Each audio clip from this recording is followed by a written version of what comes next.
L'hebdo-parleur, 7 jours de lutte dans le viseur. Voilà comment le pouvoir tolère nos luttes. Locales, sectorielles, dispersées. Eh bien, pas de bol pour lui. Aujourd'hui, nous changeons les règles du jeu.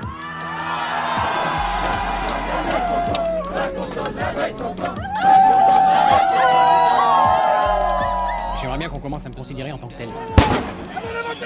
Radio Parleur, le son de toutes les luttes. Cette semaine, dans l'hebdo-parleur, qu'est-ce qui se passe en ce moment entre deux insurrections de gilets jaunes? Voilà une classe qui se tient sage. Ah, la jeunesse et ces nouvelles images avec des lycéens alignés façon peloton, main sur la tête, à la veille d'une nouvelle grande journée de mobilisation des gilets jaunes. Alors décidément, les lycéens, leur jeune âge ne les protège plus de grand-chose, à croire que c'est fait exprès pour les dégoûter de manifester à tout jamais. Ça nous a pas fait peur, ça nous a enragés. Surtout qu'en plus, l'année dernière, il y a eu une grosse interpellation comme ça à Arago. Et parce qu'on est des petits blancs, qu'on est à Paris et autres, on nous a jamais fait ça. C'est vraiment une humiliation publique. En plus, je suis même pas sûre que les flics ont vraiment le droit de filmer ce genre de truc. À un moment, on s'est tous mis à genoux contre ça. On a fait ça à République aussi. On sait bien que c'est juste un moyen de répression pour nous humilier, pour nous dissuader de faire ça, pour faire peur. Mais en fait, ça marche pas du tout et il va falloir arrêter ce genre de truc. Ah, Arago, parlons-en. Arago, physicien, Arago, homme d'État, Arago, ministre français qui donna son nom à un illustre lycée parisien, Arago qui restera à jamais dans la tête de 102 lycéens, étudiants et journalistes tabassés puis entassés dans des paniers à salade avant d'être jetés en cellule. C'était en mai dernier, déjà. Alors moi c'est Stuve, je suis photographe au sein de La Meute, qui est un collectif de photographie sociale basé sur Paris. J'étais au lycée Arago le 22 mai dernier suite à la manifestation et je fais partie des 102 personnes interpellées. Je suis journaliste. Je suis journaliste.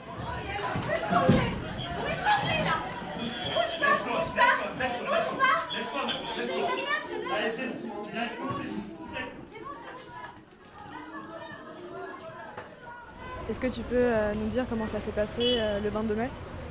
Alors le 22 mai dernier, il y avait une manifestation de la fonction publique ainsi qu'une manifestation contre la loi ORE qui s'est passée plutôt bien avec quelques tensions au sein de la manifestation.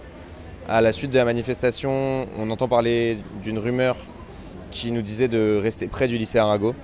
Les portes se sont ouvertes et des étudiants se sont engouffrés dedans. J'ai suivi le mouvement. On s'est très vite rendu compte que c'était pour faire une occupation et une assemblée générale. Les portes se sont refermées et le lycée a très rapidement été cerné par les forces de police.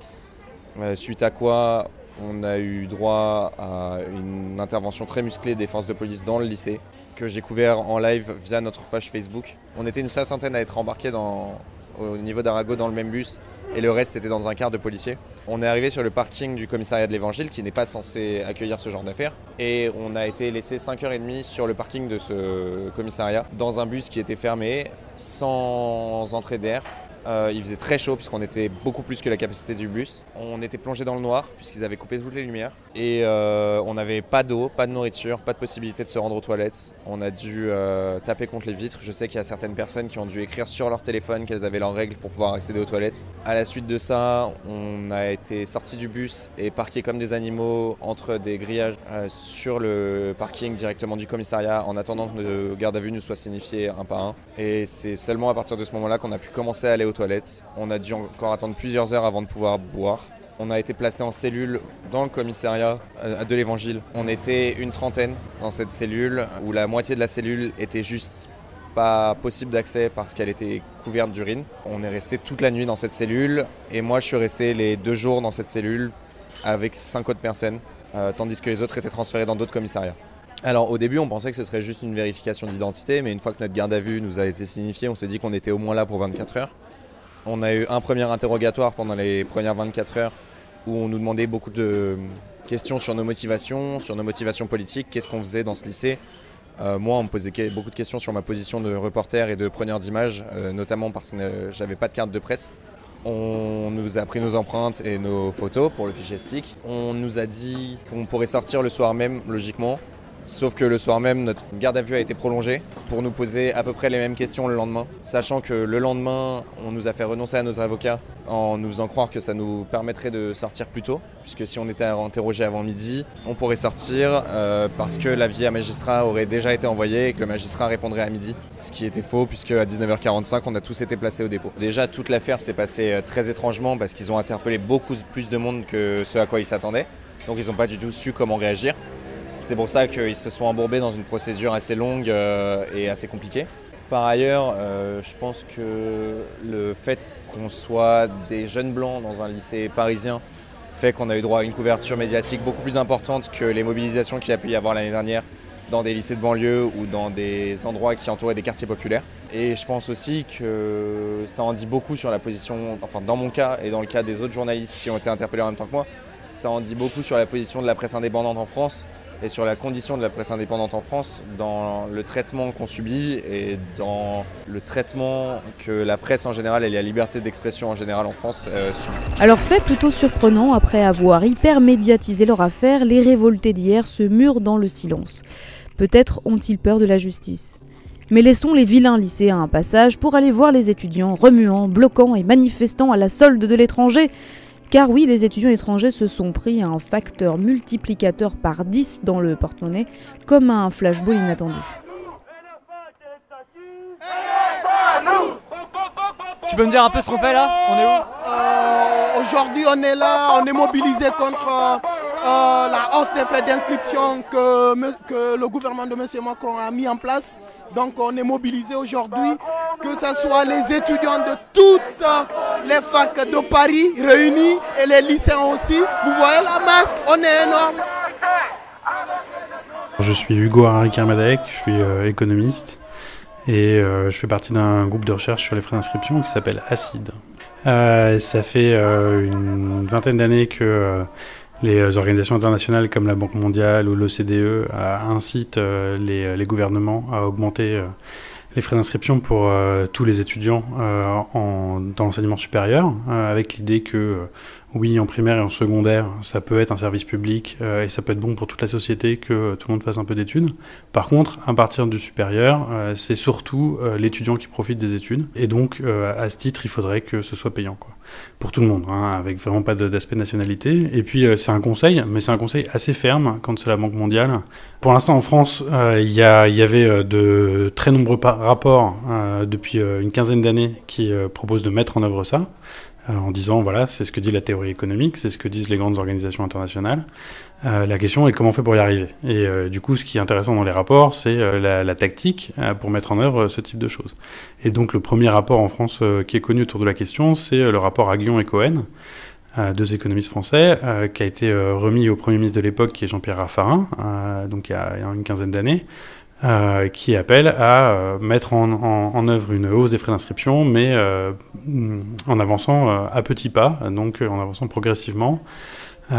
Et c'est ce qui se produit en France depuis maintenant plutôt 7 ou 8 ans, avec une introduction de frais de scolarité importants, progressive, et établissement par établissement, en commençant par les établissements les plus élitistes.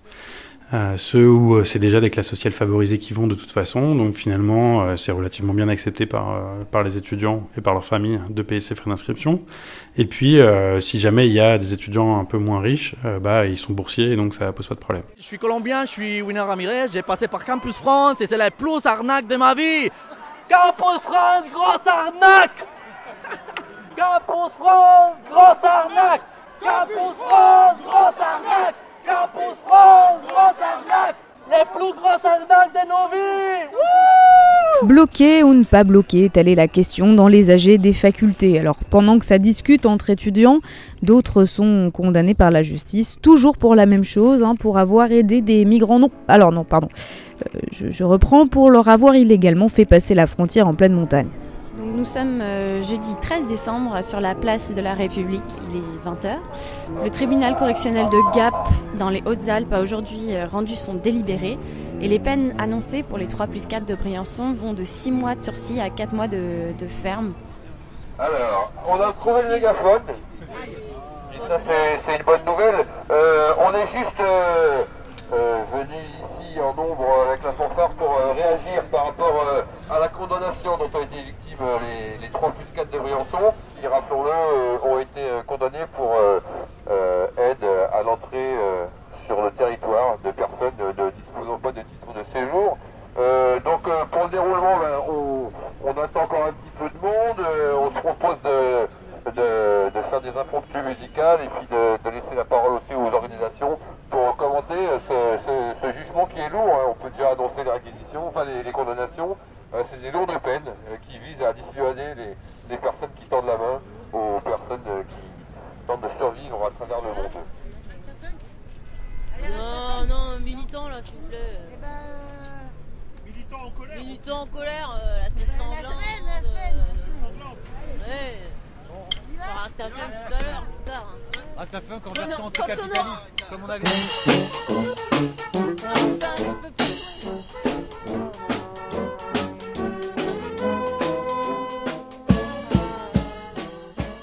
Vous vous appelez comment? Oh, c'est Marc.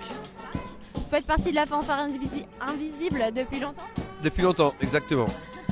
On est là ce soir pour signifier collectivement et publiquement notre indignation face à un jugement qui est très lourd dans ses sanctions.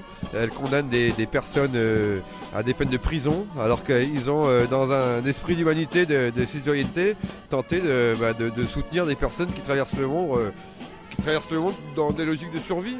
Donc c'est vraiment un signal fort qui est envoyé à tous les citoyens de rester chez eux, de rester aveuglés devant la télé et de ne pas s'occuper des affaires du monde. Donc on est assez choqués, on se prépare à cette condamnation, mais là elle est très lourde. Et donc on est venu exprimer publiquement, musicalement et en solidarité notre mécontentement et en soutien aussi aux camarades qui sont dans le Briançonnais. Et qu'est-ce que vous pensez aussi du fait que les personnes de la génération identitaire n'aient eu aucune sanction, eux, par rapport à ce qui s'est fait juste avant? Bah ça c'est un autre problème, hein. Enfin je dirais presque que c'est secondaire, mais on peut quand même observer qu'il y a quand même 2 poids 2 mesures. Effectivement, des personnes qui vont faire des entraves à la liberté de circulation de manière significative ne sont pas empêchées, des hélicoptères qui déboutent dans les montagnes, des mouvements xénophobes populistes européens qui se rencontrent en France, bah, ils peuvent le faire sans souci de poursuite judiciaire, alors que des citoyens qui s'engagent pour le respect des droits, eux ils sont lourdement condamnés à des peines de prison ferme. Thierry, oui, on essaye de soutenir comme on peut. Bon, ce soir, c'est un peu limité comme soutien, mais il fallait réagir au moment où le verdict est tombé, quoi. Et vous en pensez quoi du verdict? Je trouve que c'est déjà les réquisitions étaient extrêmement dures, et le verdict l'est aussi, quoi, avec de la prison ferme, 4 mois de prison pour certains. Et on voit bien que sur ces procès-là, ils veulent faire un exemple. D'ailleurs, ils ont associé les 4+3, c'est pour faire une jurisprudence sur l'ensemble, et ils essayent de poursuivre le maximum de militants et de militantes pour dissuader, quoi. Mais visiblement ça ne dissuade pas les gens de venir en aide, mais ça va devenir de plus en plus compliqué, quoi.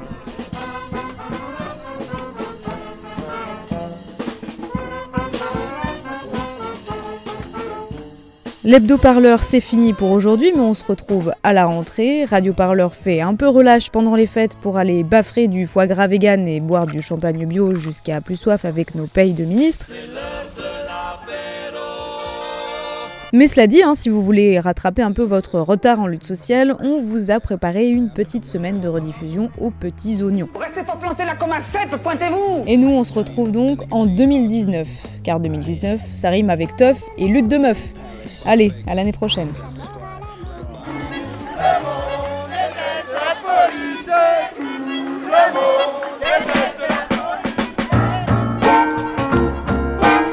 Et comment vous appelez un pays qui a comme président un militaire avec les pleins pouvoirs, une police secrète, une seule chaîne de télévision et dont toute l'information est contrôlée par l'État? J'appelle ça la France, mademoiselle. Et pas n'importe laquelle.